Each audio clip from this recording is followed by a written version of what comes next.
All right, so well, we're back, still working with our heroes data that we have, and we were able to successfully load all of the data, all the different heroes onto the browser, like so. So we're able to do that. And so now what I want to do with this is I want to come over here and I think I want to create a button, and this button will be the thing that loads the data. Okay, that's the idea that I have. So in order for us to do that, we're going to change some things up. We're going to abstract this function here. Well, this for each loop, and put it inside of a function. Um, and like I said, and abstract it so that it will complete a task. So let's start with that, and then we'll add it to a button. Okay. So right here in this heroes dot for each hero, we're passing in build cards. Let's comment this out. Come back over here and refresh. So now I don't have anything on the screen again. Okay. And what I want to do again right here is I want to abstract the for each loop. And what I mean by that is I want to take away, remove like the very specific names for this so that we can put inside a function and pass in arguments for a function, if you will. Um, and it'll run the task on the function call, and it will happen for any item, if you will, or any array. Okay, so how are we going to do this? I'm going to say const load cards, and we're going to take an array for an argument. Okay, and then what we'll do here is we'll say um, array dot for each, take in an item, and then we will run the build cards function, passing in the item, like so. So here again, I took away the name of heroes and hero here and replaced it with array and item, like so. So now what should happen is I should be able to say load cards and pass in the heroes array, and voila, there it is. Got all our data there, just the way we like it. So now that I know that works, cool. I'm gonna delete that. So now that I have this little function here, what I can do is I can store this inside of a button. And that's what I want to do. So when I press a button, it'll load the data. So let's come over to our index.html. And what we'll do is we will add a button to our project. And I'm going to put it inside of right underneath container.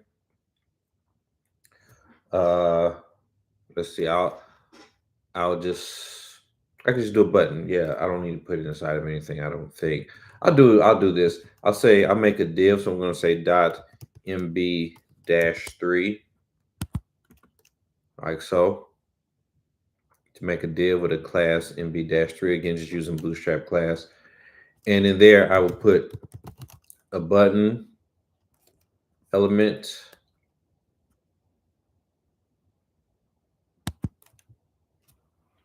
You know what?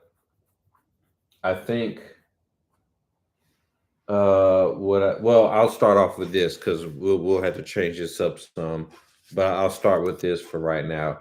So make a button, give it a class btn, say btn dash, I don't know, info. I'm just picking something.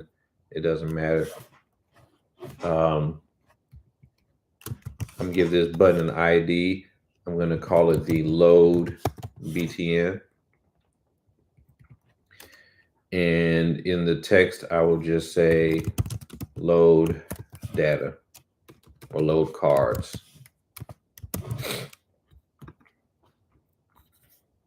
So when you do that, you should have something in your HTML on the browser that looks like this, load cards.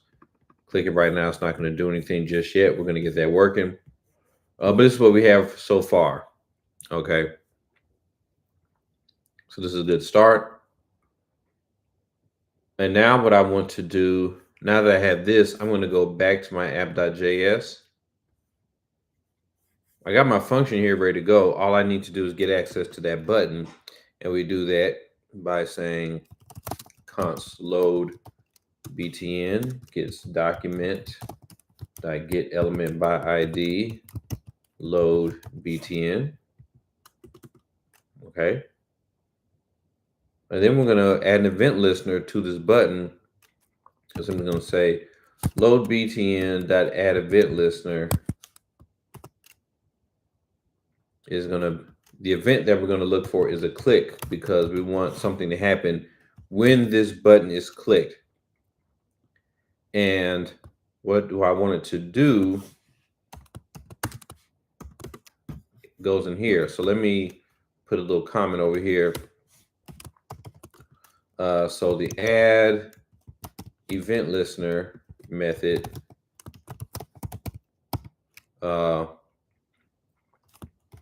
it has 2 arguments. Oh, that's not add.event listener. Add event listener. Let me put document.add event listener, because we're targeting something on the document. So document.add event listener. The first argument is the event, and the second argument is the callback function. So in other words, hey, what happened? What is the event that occurred? Okay, and it could be a click, it could be a mouse over, it could be a mouse up, a key press, key up, or several different events that are out there.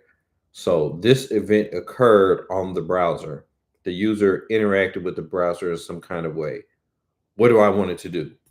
Okay, so that's what we have here.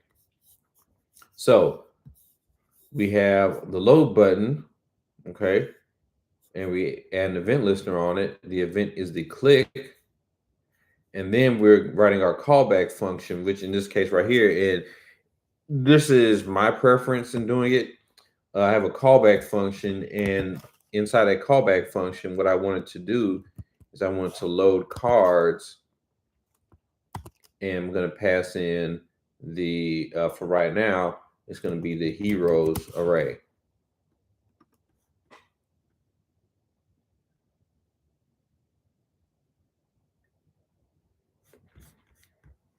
So now this button has functionality. When I come here and click on it, ooh, look at that. Everything is there, all of my data.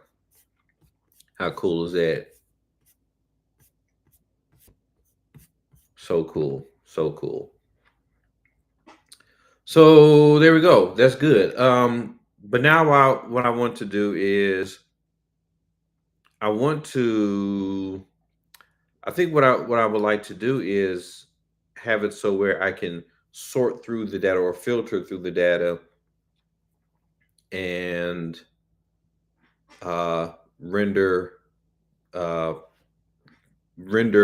the cards based on how we filter through the data.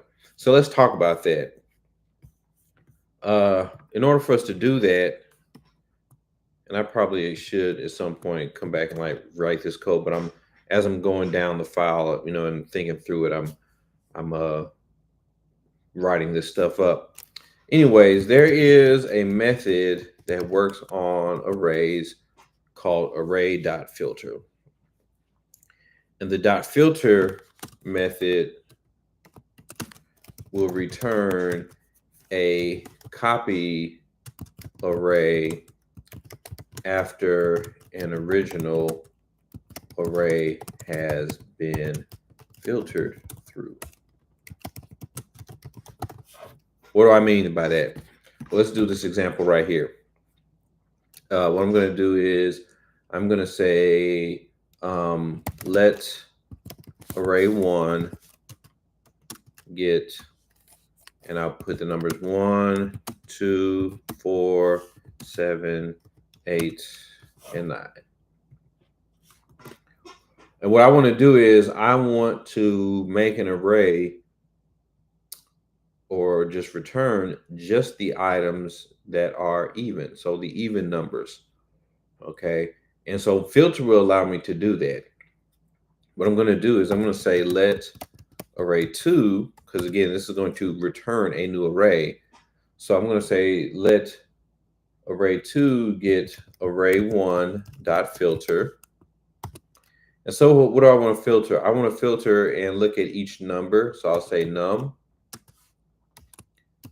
and return the items saying like if num modulus 2 is equal to 0.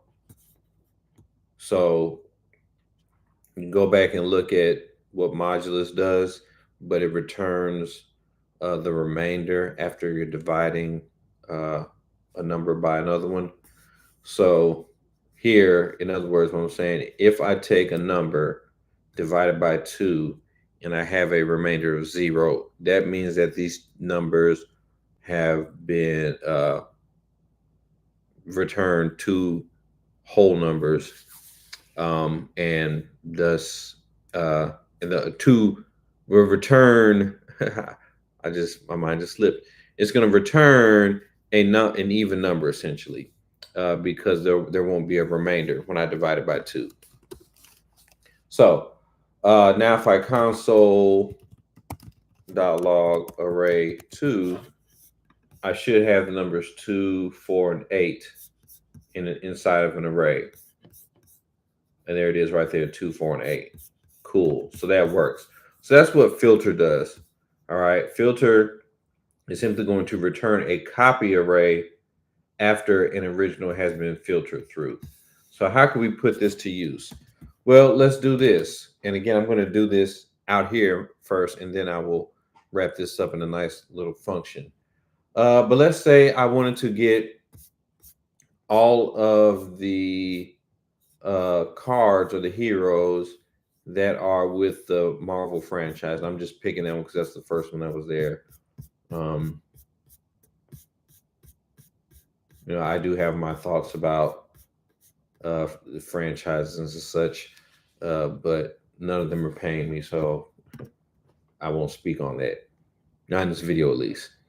But anyways, I want to get all of the Marvel heroes. Okay, so what I could do is I could say, let Marvel heroes. I'll make an array. And what I'll do is I will filter through the heroes array and return the hero if hero dot franchise is equal to Marvel. And this should return when I log out. When I log out Marvel Heroes, that should return, is it 20? I did give them IDs. Yep. I do get 20 Marvel characters.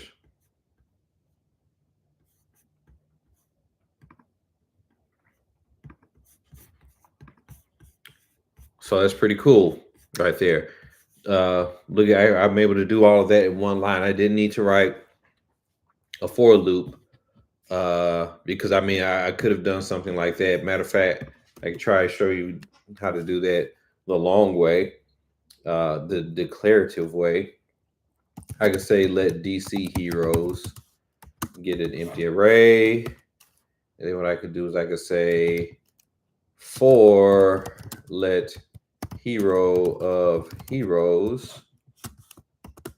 And I will say if hero.franchise is equal to DC, then what I would do is I would say DC heroes is going to get spread out DC heroes and then pass in hero. And if I console DC heroes, there's an array with 11 of the DC heroes. Is that how many we have?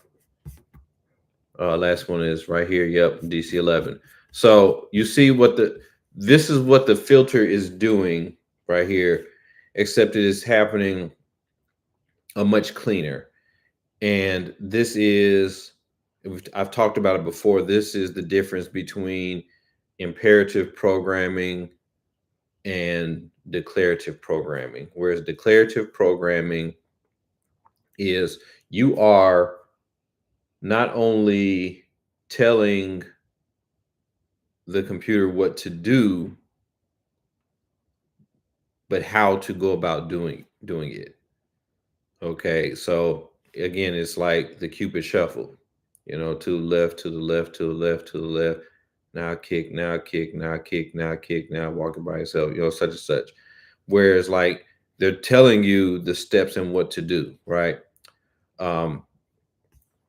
Filter is imperative programming, where I'm not telling you, I'm just saying, hey, do this, and it goes and does it. And that is, again, like, back that thing up. Girl, you looks good once you back that thing up. I'm not saying how to do it, just back it up.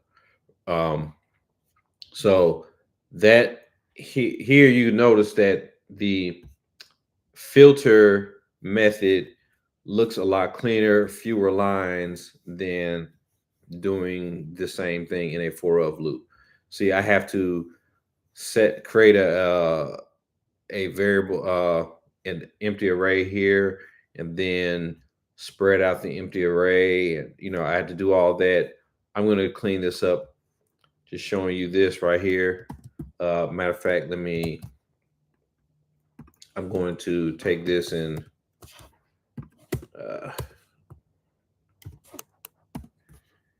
I'm going to say declarative,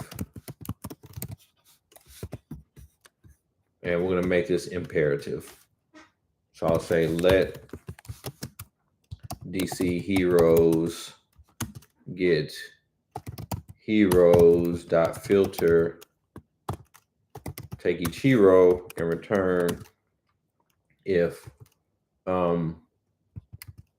hero.franchise is equal to DC. And that will return the same 11. Okay, so that's cool. So we see how that works.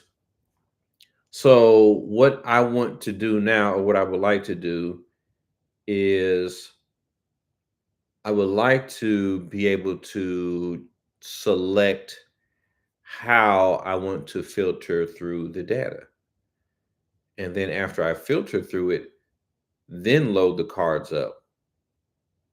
So maybe what I'll need to do is create a drop down, which will require me to build a little form, which is fine, no worries.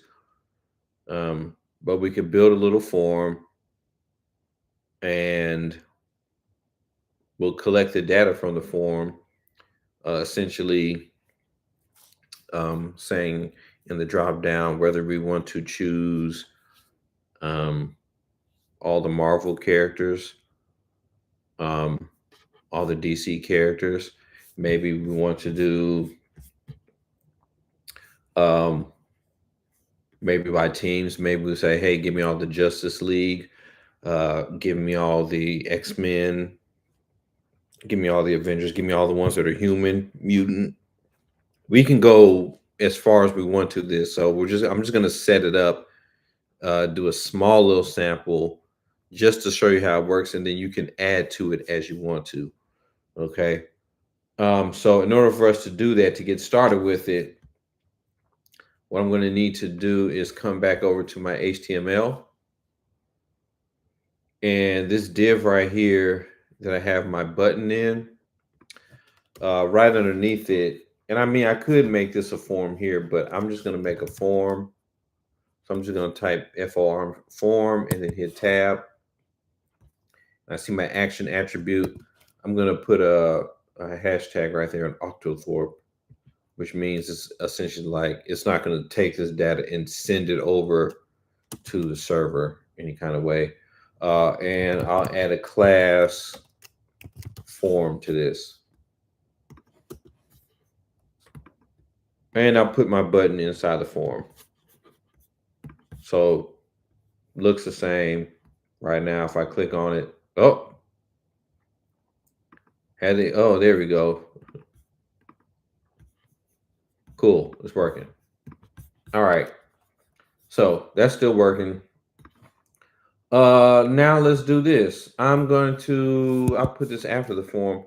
What I want to do is I want to make a drop down that will choose the data. Well, choose how we're going to filter through the data rather. And I'm going to do this the old school way. I could use some Bootstrap with this. I'm not going to concern myself with that right now. Maybe later I can refactor this. But the old school way we would do this is I would use the select element. So select, and for name, I will say,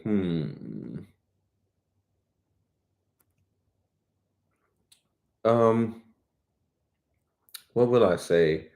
I will say, I'll say filter. And I'm going to give this an ID. I'll just say filter. Yeah, I'll do that. And so to start this off, to show you how to do it, the select element has one child, and that child is the option element. So I'm gonna put an option right here. This first one, this value is going to be 0, empty string. I'm not going to put anything there, and I'll just say choose filter. Okay, and so this is what it looks like right here for right now.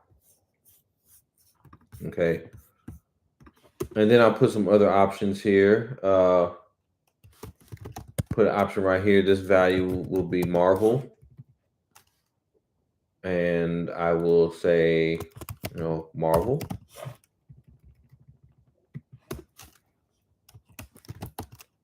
This option here will be DC.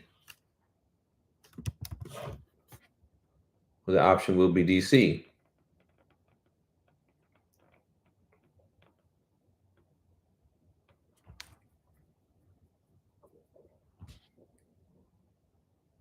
All right.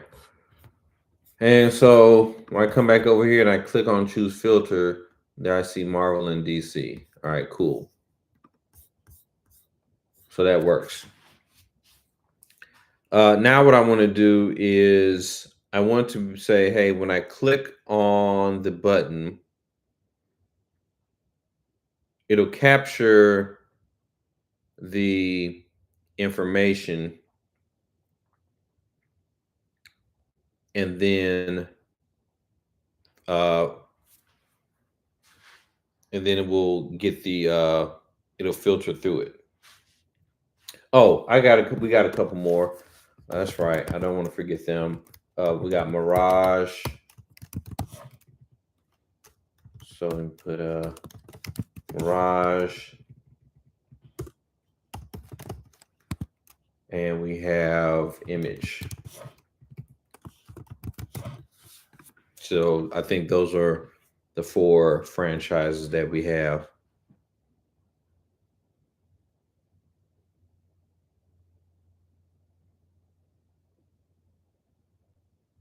And what I'll do to make this simple for us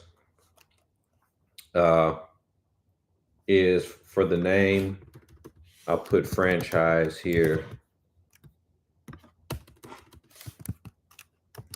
I don't want to overcomplicate this. Not to start. So I got the name is franchise and ID franchise. And then I have our values here in the options. So we're looking good right now.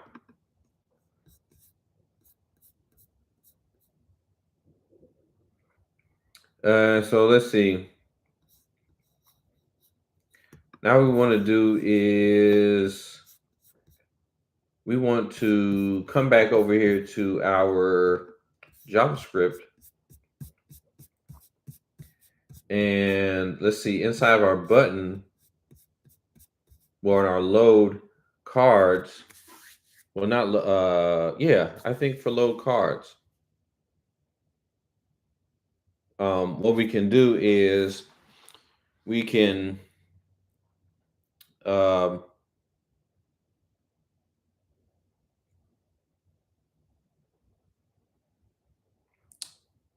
let's see, let's do that inside of the event listener. First, let's see what we can do. Let's see if we can get the information that's been checked. Okay, how can we do that?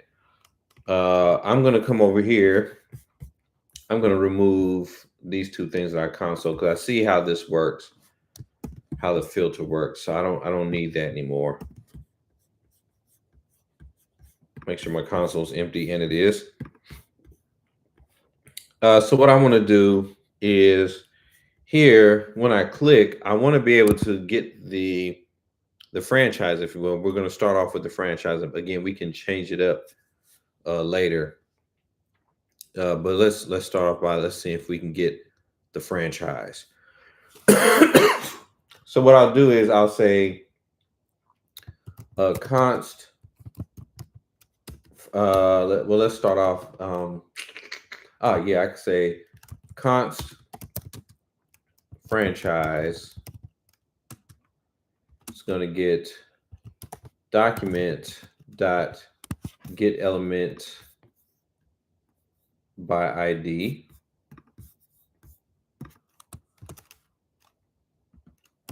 Franchise, but we're going to add something to it. We're going to say dot value. So this means, hey, give me the value what's being passed in for the franchise with the element with the ID of franchise. And we could do it by name as well. But I'm going to go here and use this. And so what it should do is I'm going to click on it and it should return one of these elements. That's what should happen. All right, so let me log out franchise and see if this works. First, I got to spell franchise correctly. All right, so I'm going to log out franchise, disregard the cards being loaded up, because that's still going to happen. So if I come here, say click on DC, and I click on load cards, and it happened really fast. Oh, yeah. What can I do about that? Because it did happen very fast. Well, it flashed. So what I need to do is here inside my event listener, inside of my callback function, I'm going to type in an E, and here I'm going to say E.prevent default. And this basically prevents the page from going back to its default settings after the event occurs. Because what happens is, like, okay, an event happened, I did what I need to do, and then I reset back to the default setting of the browser. So I need to say pass an E or event. You'll see this as well, and that's fine. But that E represents event. So I can say event.prevent default or simply E.prevent default. It is the same thing. Okay. And now when I come back over here, I click on DC, I click load cards, and there we see DC. Okay. So that's cool. That's working. So what can I do with this now? Now that I have that working, I can say,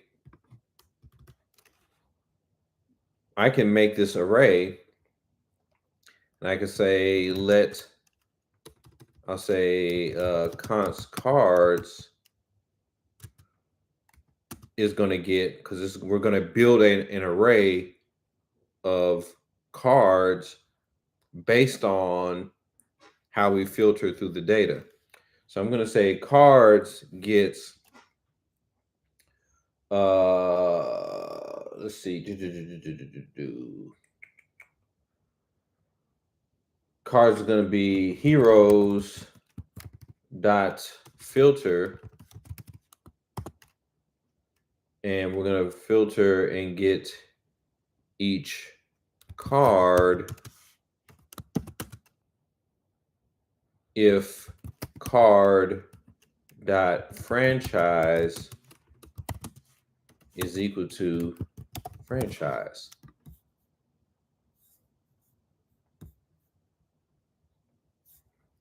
And then I should be able to run the load cards function, passing in cards.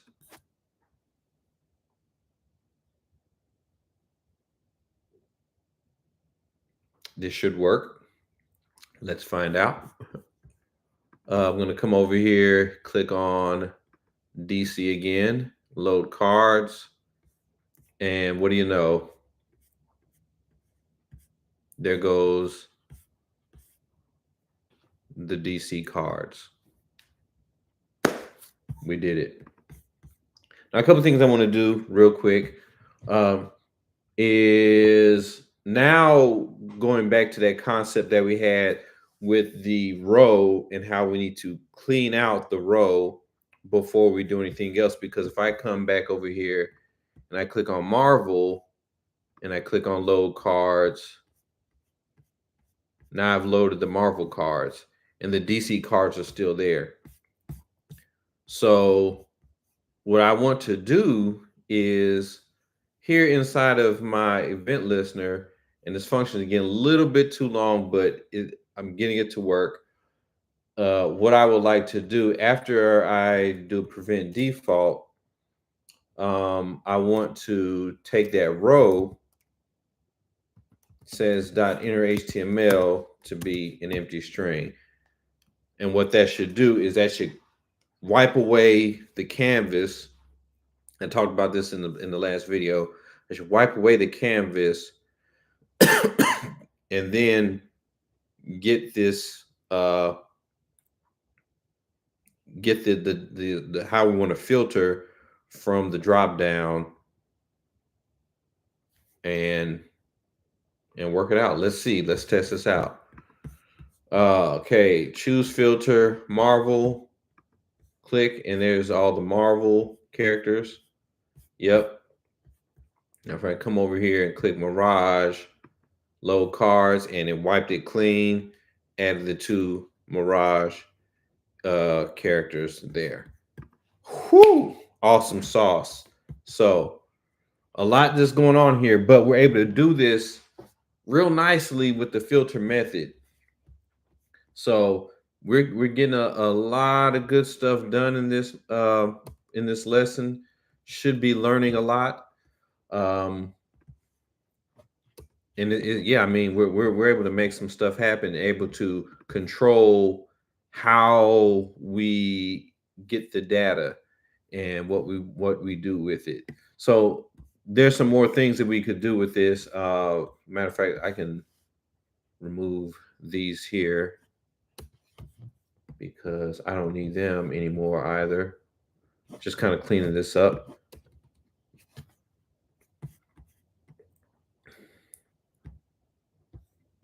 So what one thing that we could do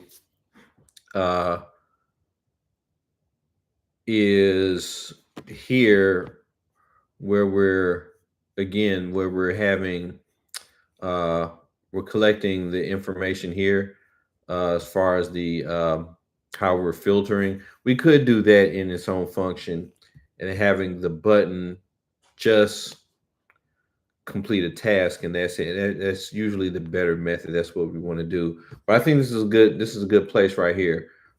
We've done quite a bit. Now we can figure out if we can not only sort just by through the franchise, but how we can, you know, set up any kind of way to filter through it and pass it in, which is going to require us to come back over here and perhaps rewriting um, our parameters here. Well, getting how we getting the information. Um, so specifically here in our filter, because we'll need to filter through the data in a certain way. So we have to say, hey, if something is, team, or if it's franchise, or if it's species, how can we filter through that way? So we'll try to tackle that in the next lesson.